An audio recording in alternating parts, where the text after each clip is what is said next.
ओम नमो भगवते वासुदेवाय नमः। प्रिय भक्तों, भगवान सत्यनारायण की असीम कृपा आप सभी पर बनी रहे। आज हम बड़े ही श्रद्धा और भक्ति भाव से श्रवण करने जा रहे हैं भगवान सत्यनारायण की व्रत कथा।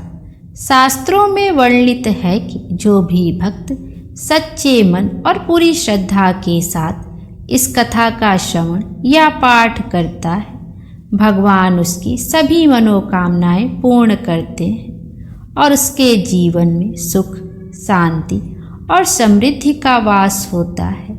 इसलिए आइए मन को शांत करें, भगवान का ध्यान करें और पूरे श्रद्धा भाव से आरंभ करें सत्यनारायण भगवान की व्रत कथा। प्रेम से बोलिए सत्यनारायण भगवान की जय। श्री सत्यनारायण व्रत कथा पहला अध्याय। एक समय नैमिषारण्य तीर्थ में सौनक आदि 88,000 ऋषियों ने श्री सूत जी से पूछा, हे प्रभु, इस कलयुग में वेद विद्या रहित मनुष्यों को प्रभु भक्ति किस प्रकार मिलेगी तथा उनका उद्धार कैसे होगा। इसलिए हे मुनि, कोई ऐसा तप कहिए जिससे थोड़े समय में पुण्य प्राप्त होवे तथा मनोवांछित फल मिले। वह कथा सुनने की हमारी इच्छा है। सर्वशास्त्र ज्ञाता श्री सूत जी बोले, हे वैष्णवों में पूज्य, आप सबने प्राणियों के हित की बात पूछी है। अब मैं उस श्रेष्ठ व्रत को आप लोगों से कहूँगा जिस व्रत को नारद जी ने लक्ष्मी नारायण से पूछा था और लक्ष्मीपति ने मुनि श्रेष्ठ नारद से कहा था। सो ध्यान से सुनो। एक समय योगी राज नारद जी दूसरों के हित की इच्छा से अनेक लोकों में घूमते हुए मृत्युलोक में आ पहुँचे। यहाँ अनेक योगियों में जन्मे हुए प्रायः सभी मनुष्यों को अपने कर्मों द्वारा अनेक दुखों से पीड़ित देखकर सोचा, किस यत्न के करने से निश्चय ही प्राणियों के दुखों का नाश हो सके। ऐसा मन में सोचकर विष्णु लोक को गए। वहाँ श्वेत वर्ण और 4 भुजाओं वाले देवों के ईश नारायण को देखकर, जिनके हाथों में शंख, चक्र, गदा और पद्म थे तथा वरमाला पहने हुए थे, स्तुति करने लगे। हे भगवान, आप अत्यंत शक्ति से संपन्न हैं। मन तथा वाणी भी आपको नहीं पा सकती। आपका आदि मध्य अंत नहीं है। निर्गुण स्वरूप सृष्टि के आदिभूत व भक्तों के दुखों को नष्ट करने वाले हो, आपको नमस्कार है। नारद जी से इस प्रकार की स्तुति सुनकर विष्णु भगवान बोले, हे मुनि श्रेष्ठ, आपके मन में क्या है? आपका किस काम के लिए आगमन हुआ है? निसंकोच कहिए। तब नारद मुनि बोले, मृत्युलोक में सब मनुष्य जो अनेक योनियों में पैदा हुए हैं, अपने अपने कर्मों के द्वारा अनेक प्रकार के दुखों से दुखी हो रहे हैं। हे नाथ, मुझ पर दया रखते हैं तो बतलाइए कि उन मनुष्यों के सब दुख थोड़े ही प्रयत्न से कैसे दूर हो सकते। श्री भगवान जी बोले, हे नारद, मनुष्यों की भलाई के लिए तुमने बहुत अच्छी बात पूछी है। जिस काम को करने से मनुष्य मोह से छूट जाता है वह मैं कहता हूँ, सुनो। बहुत पुण्य देने वाला स्वर्ग तथा मृत्युलोक दोनों में दुर्लभ एक उत्तम व्रत है। आज मैं प्रेमवश होकर तुमसे कहता हूँ, सत्यनारायण का यह व्रत अच्छी तरह विधि पूर्वक करके मनुष्य आयु पर्यंत यहाँ सुख भोग कर मरने पर मोक्ष को प्राप्त होता है। श्री भगवान के वचन सुनकर नारद मुनि बोले कि उस व्रत का फल क्या है, क्या विधान है और किसने यह व्रत किया है और किस दिन यह व्रत करना चाहिए, विस्तार से कहिए। भगवान बोले, दुख शोक आदि को दूर करने वाला, धन धान्य को बढ़ाने वाला, सौभाग्य तथा संतान को देने वाला यह व्रत सब स्थानों पर विजयी करने वाला है। भक्ति और श्रद्धा के साथ किसी भी दिन मनुष्य श्री सत्यनारायण की प्रातः काल के समय ब्राह्मणों और बंधुओं के साथ धर्मपरायण होकर पूजा करे। भक्ति भाव से नैवेद्य केले का फल, घी, दूध और गेहूं का चूर्ण सवाया लेवे। गेहूं के अभाव में साठी का चूर्ण, शक्कर तथा गुड़ ले और सब भक्षण योग पदार्थ जमा करा के भोजन को भगवान को अर्पण कर देवे तथा बंधुओं सहित ब्राह्मणों को भोजन करावे। तत्पश्चात स्वयं भोजन करें, नित्य गीत आदि का आचरण कर सत्यनारायण भगवान का स्मरण करते हुए समय व्यतीत करें। इस तरह व्रत करने पर मनुष्यों की इच्छा निश्चय पूरी होती है। विशेषकर कली काल में भूमि पर यही मोक्ष का सरल उपाय है। बोलिए सत्यनारायण भगवान की जय। पहला अध्याय यहीं पर समाप्त हुआ। दूसरा अध्याय। सूत जी बोले, हे ऋषियों, जिसने पहले समय में इस व्रत को किया है उसका इतिहास कहता हूँ, ध्यान से सुनो। सुंदर काशीपुरी नगरी में एक अत्यंत निर्धन ब्राह्मण रहता था। वह भूख और प्यास से बेचैन हुआ नित्य पृथ्वी पर घूमता था। ब्राह्मणों से प्रेम करने वाले भगवान ने ब्राह्मण को दुखी देखकर बूढ़े ब्राह्मण का रूप धर उसके पास जा आदर के साथ पूछा, हे विप्र, नित्य दुखी हुआ पृथ्वी पर क्यों घूमता है? हे श्रेष्ठ ब्राह्मण, यह सब मुझसे कहो, मैं सुनना चाहता हूँ। ब्राह्मण बोला, मैं निर्धन ब्राह्मण हूँ, भिक्षा के लिए पृथ्वी पर फिरता हूँ। हे भगवान, यदि आप इसका उपाय जानते हो तो कृपा कर कर कहें। वृद्ध ब्राह्मण बोला कि सत्यनारायण भगवान मनवांछित फल देने वाले हैं, इसलिए हे ब्राह्मण तू उनका पूजन कर, जिसको करने से मनुष्य सब दुखों से मुक्त होता है। ब्राह्मण को व्रत का सारा विधान बतलाकर बूढ़े ब्राह्मण का रूप धारण करने वाले सत्यनारायण भगवान अंतर्ध्यान हो गए। जिस व्रत को वृद्ध ब्राह्मण ने बतलाया है, मैं उस व्रत को करूँगा, यह निश्चय करने पर उसे रात में नींद भी नहीं आई। वह सवेरे उठ सत्यनारायण के व्रत का निश्चय कर भिक्षा के लिए चला। उसको भिक्षा में बहुत अधिक धन मिला, जिससे बंधु बांधवों के साथ उसने सत्यनारायण का व्रत किया, जिसको करने से वह ब्राह्मण सब दुखों से छूटकर अनेक प्रकार की संपत्तियों से युक्त हुआ। उस समय से वह ब्राह्मण हर मास व्रत करने लगा। इस तरह सत्यनारायण भगवान के व्रत को जो करेगा वह मनुष्य सब दुखों से छूट जाएगा। इस तरह नारद जी से नारायण का कहा हुआ यह व्रत मैंने तुमसे कहा। हे विप्रो, अब मैं और क्या कहूँ? ऋषि बोले, हे मुनीश्वर, संसार में इस ब्राह्मण से सुनकर किस किस ने इस व्रत को किया है, हम यह सब सुनना चाहते हैं। इसके लिए हमारे मन में श्रद्धा है। सूत जी बोले, हे मुनियों, जिस जिसने इस व्रत को किया है वह सब सुनो। एक समय एक ब्राह्मण धन और ऐश्वर्य के अनुसार बंधु बांधवों के साथ व्रत करने को तैयार हुआ, और उसी समय एक लकड़ी बेचने वाला बूढ़ा आदमी आया और बाहर लकड़ियों को रखकर ब्राह्मण के मकान में गया। प्यास से दुखी लकड़हारा उनको व्रत करते देखकर ब्राह्मण को नमस्कार कर कहने लगा, आप यह क्या कर रहे हैं और इसको करने से क्या फल मिलता है? कृपया करके मुझसे कहें। ब्राह्मण ने कहा, सब मनोकामनाओं को पूरा करने वाला यह सत्यनारायण भगवान का व्रत है। इसकी ही कृपा से मेरे यहाँ धन धान्य आदि की वृद्धि हुई है। ब्राह्मण से इस व्रत के बारे में जानकर लकड़हारा बहुत प्रसन्न हुआ।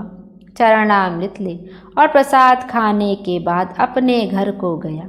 लकड़हारे ने अपने मन में इस प्रकार संकल्प किया कि आज नगर में लकड़ी बेचने से जो धन मिलेगा उसी से मैं सत्यनारायण देव का उत्तम व्रत करूँगा। यह मन में विचार कर वह बूढ़ा आदमी लकड़ियाँ अपने सिर पर रखकर जिस नगर में धनवान लोग रहते थे वह ऐसे सुंदर नगर में गया। उस रोज वहाँ पर उसे उन लकड़ियों का दाम पहले दिनों से 4 गुना मिला।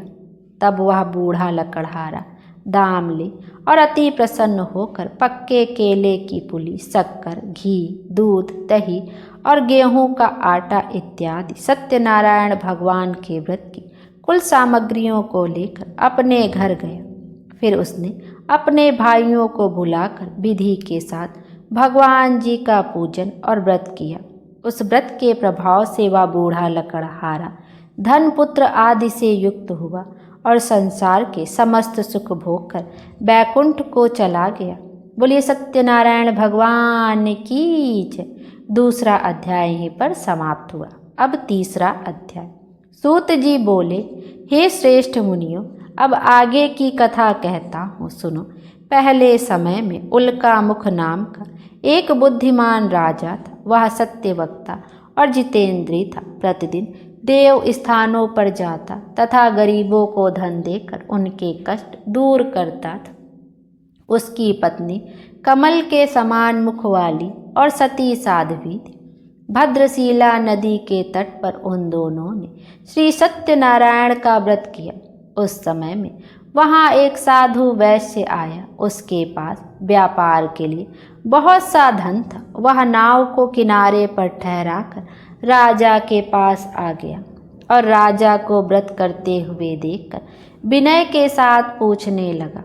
उसकी पत्नी कमल के समान मुख वाली और सती साध्वी थी। भद्रशिला नदी के तट पर उन दोनों ने श्री सत्यनारायण का व्रत किया। उस समय में वहाँ एक साधु वैश्य आया। उसके पास व्यापार के लिए बहुत सा धन था। वह नाव को किनारे पर ठहराकर राजा के पास आ गया और राजा को व्रत करते हुए देखकर विनय के साथ पूछने लगा, हे राजन, भक्ति युक्त चित्त से यह आप क्या कर रहे हैं? मेरी सुनने की इच्छा है, सो आप यह मुझे बताइए। राजा बोला, हे साधु, अपने बांधवों के साथ पुत्र आदि की प्राप्ति के लिए यह महान शक्तिवान सत्यनारायण भगवान का व्रत व पूजन किया जा रहा है। राजा के वचन सुनकर साधु आदर से बोला, हे राजन, मुझसे इसका सब विधान कहिए। मैं भी आपके कथानुसार इस व्रत को करूँगा। मेरे भी कोई संतान नहीं है और इससे निश्चय ही हो। राजा से सब विधान सुन व्यापार से निवृत्त हो वह आनंद के साथ घर गया। साधु ने अपनी स्त्री से संतान देने वाले उस व्रत का समाचार सुनाया और कहा कि जब मेरे संतान होगी तब मैं इस व्रत को करूँगा।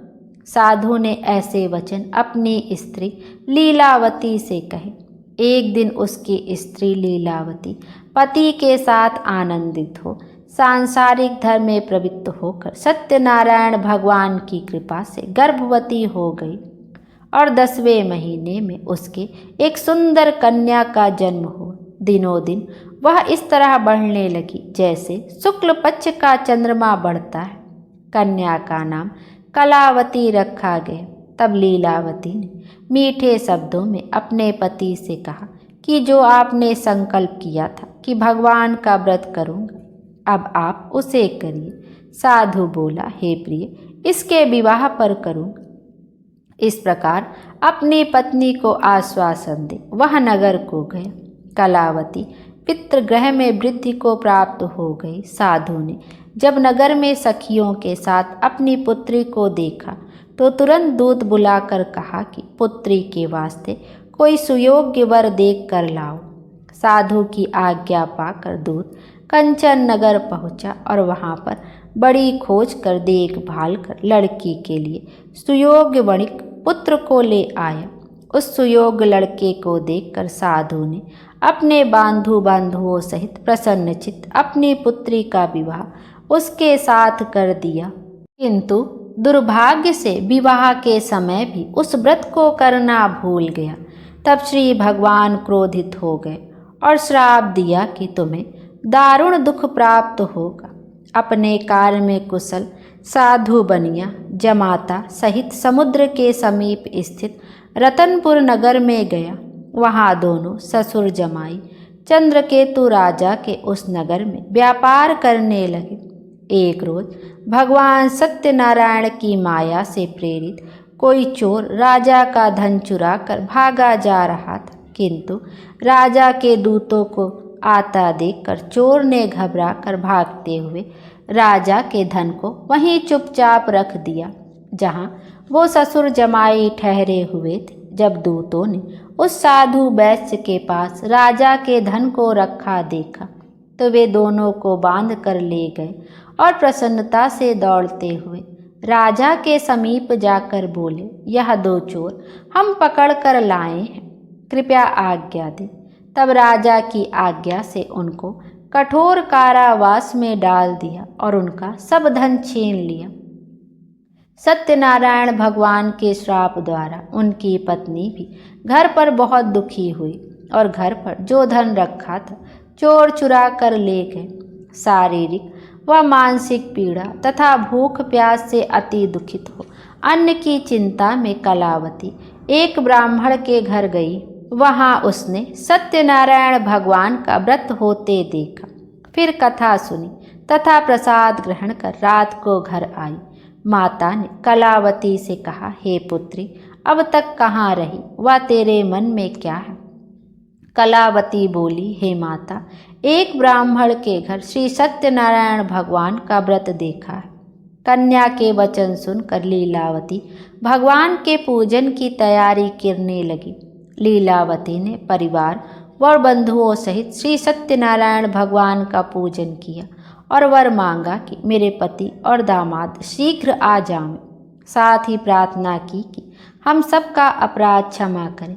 सत्यनारायण भगवान इस व्रत से संतुष्ट हो गए और राजा चंद्रकेतु को स्वप्न में दर्शन देकर कहा, हे राजन, दोनों वैश्यों को प्रातः ही छोड़ दो और उनका सब धन जो तुमने ग्रहण किया है दे दो, नहीं तो मैं तेरा धन, राज्य, पुत्र आदि सब नष्ट कर दूंगा। राजा से ऐसे वचन कहकर भगवान अंतर ध्यान हो गए। प्रातःकाल राजा चंद्रकेतु ने सभा में अपना स्वप्न सुनाया। फिर दोनों वणिक पुत्रों को कैद से मुक्त कर सभा में बुलाया। दोनों ने आते ही राजा को नमस्कार किया। राजा मीठे वचनों से बोला, हे महानुभाव, भावीवश ऐसा कठिन दुख प्राप्त हुआ है, अब तुम्हें कोई भय नहीं। ऐसा कहकर राजा ने उनको नए नए वस्त्र आभूषण पहनाए तथा उनका जितना धन लिया था उससे दुगना धन देकर आदर सहित विदा किया। दोनों वैश्य अपने घर को चल दिए। बोले सत्यनारायण भगवान की जय। तीसरा अध्याय यहीं पर समाप्त हुआ। अब चौथा अध्याय। सूत जी बोले, वैश्य ने मंगलाचार्य करके यात्रा आरंभ की और अपने नगर को चला। उनके थोड़ी दूर निकलने पर दंडी वेशधारी श्री सत्यनारायण ने उनसे पूछा, हे साधु, तेरी नाव में क्या है? अभिमानी वणिक हंसता हुआ बोला, हे दंडी, आप क्यों पूछते हो? क्या धन लेने की इच्छा है? मेरी नाव में तो बेल और पत्ते भरे हैं। वैश्य का कठोर वचन सुनकर भगवान ने कहा, तुम्हारा वचन सत्य हो। दंडी ऐसा कहकर वहाँ से दूर चले गए और कुछ दूर जाकर समुद्र के किनारे बैठ गए। दंडी के जाने पर वैश्य ने नित्य क्रिया करने के बाद नाव को ऊंची उठी देखकर अचंभा किया और नाव में बेलपत्ती आदि देखकर मूर्छित हो जमीन पर गिर पड़ा। फिर मूर्छा खुलने पर अत्यंत शोक प्रकट करने लगा। तब उसका दामाद बोला कि आप शोक ना करें, यह दंडी का श्राप है, अतः उनकी शरण में चलना चाहिए, तभी हमारी मनोकामना पूरी होगी।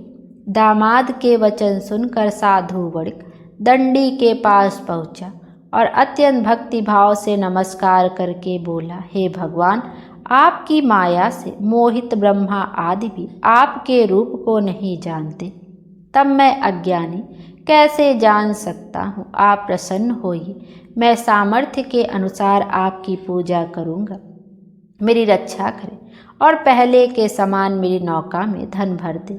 उसके भक्ति युक्त वचन सुनकर भगवान प्रसन्न हो उसकी इच्छा अनुसार वर देकर अंतर ध्यान हो गए। तब उन्होंने नाव पर आकर देखा कि नाव धन से परिपूर्ण है। फिर वह भगवान सत्यनारायण का पूजन कर साथियों सहित अपने नगर को चला। जब अपने नगर के निकट पहुंचा तब दूत को घर भेजा। दूत ने साधु के घर जा उसकी स्त्री को नमस्कार कर कहा कि साधु अपने दामाद सहित इस नगर के समीप आ गए हैं। ऐसा वचन सुन साधु की स्त्री बड़े हर्ष के साथ सत्यदेव का पूजन कर पुत्री से कहा, मैं अपने पति के दर्शन को जाती हूँ, तू कार्य पूर्ण कर शीघ्र आना। माता के ऐसे वचन सुनकर कलावती प्रसाद छोड़कर पति के पास गई। प्रसाद की अवज्ञा के कारण सत्यदेव रुष्ट होकर उसके पति को नाव सहित पानी में डुबा दिया। कलावती अपने पति को ना देखकर रोती हुई जमीन पर गिर गई। इस तरह नौका को डूबा हुआ तथा कन्या को रोता देख साधु दुखित हो बोला, हे प्रभु, मुझसे या मेरे परिवार से जो भूल हुई है उसे क्षमा करो। उसके दीन वचन सुनकर सत्यदेव प्रसन्न हो गए और आकाशवाणी हुई, साधु, तेरी कन्या मेरे प्रसाद को छोड़कर आई है, इसलिए इसका पति अदृश्य हुआ है। यदि वह घर जाकर प्रसाद खाकर लौटे तो इसे पति अवश्य मिलेगा। ऐसी आकाशवाणी सुनकर कलावती ने घर पहुंचकर प्रसाद खाया, फिर आकर पति के दर्शन किए। तत्पश्चात साधु ने बंधु बांधवों सहित सत्यदेव का विधि पूर्वक पूजन किया। उस दिन से वह प्रत्येक पूर्णिमा को सत्यनारायण भगवान का पूजन एवं कथा करने लगा। फिर इस लोक का सुख भोग कर अंत में स्वर्ग लोक को गया। बोले सत्यनारायण भगवान की जय। चौथा अध्याय समाप्त हुआ। पांचवा और आखिरी अध्याय। सूत जी बोले, हे ऋषियों, मैं और भी कथा कहता हूँ, ध्यान से सुनो। प्रजापालन में लीन तुंगध्वज नाम का एक राजा था। उसने भी भगवान का प्रसाद त्याग कर बहुत दुख पाया। एक समय वन में जाकर वन्य पशुओं को मारकर बड़ के नीचे आया। वहाँ उसने ग्वालों को भक्ति भाव से बांधवों सहित सत्यनारायण जी का पूजन करते देखा। राजा देखकर भी अभिमानवश वहाँ नहीं गए और न नमस्कार ही किया। जब ग्वालों ने भगवान का प्रसाद उसके सामने रखा तो वह प्रसाद को त्याग कर अपनी सुंदर नगरी को चला। वहीं उसने अपना सब कुछ नष्ट हुआ पाया तो वह जान गया कि यह सब भगवान ने किया। तब वह विश्वास कर ग्वालों के समीप गया और विधि पूर्वक पूजन कर प्रसाद खाया तो सत्यदेव की कृपा से पहले जैसा था वैसा ही हो गया। फिर दीर्घ काल तक सुख भोग कर मरने पर स्वर्गलोक को गया। जो मनुष्य इस परम दुर्लभ व्रत को करता है, भगवान की कृपा से उसे धन धान्य की प्राप्ति होती है तथा सब मनोरथ पूर्ण होकर अंत में बैकुंठ धाम को जाता है। जिन्होंने पहले इस व्रत को किया, अब उनके दूसरे जन्म की कथा कहता हूँ। वृद्ध सतानंद ब्राह्मण ने सुदामा का जन्म लेकर मोक्ष को पाया। उल्कामुख नाम का राजा दशरथ होकर बैकुंठ को प्राप्त हुआ। साधु नाम के वैश्य ने मोर ध्वज बनकर अपने पुत्र को आरे से चीरकर मोक्ष को प्राप्त किया। महाराज तुंगध्वज ने स्वयंभू होकर भगवान में भक्ति युक्त कर्म कर मोक्ष प्राप्त किया। बोलिए विष्णु भगवान की जय। सत्यनारायण भगवान की जय। सत्यनारायण व्रत कथा समाप्त। बोलिए सत्यनारायण भगवान की जय। आइए अब सत्यनारायण भगवान की आरती का भी श्रवण करते हैं। और जो आपने अपने हाथ में अक्षत और पुष्प लिया है वह आप भगवान के चरण कमलों में समर्पित कर दें।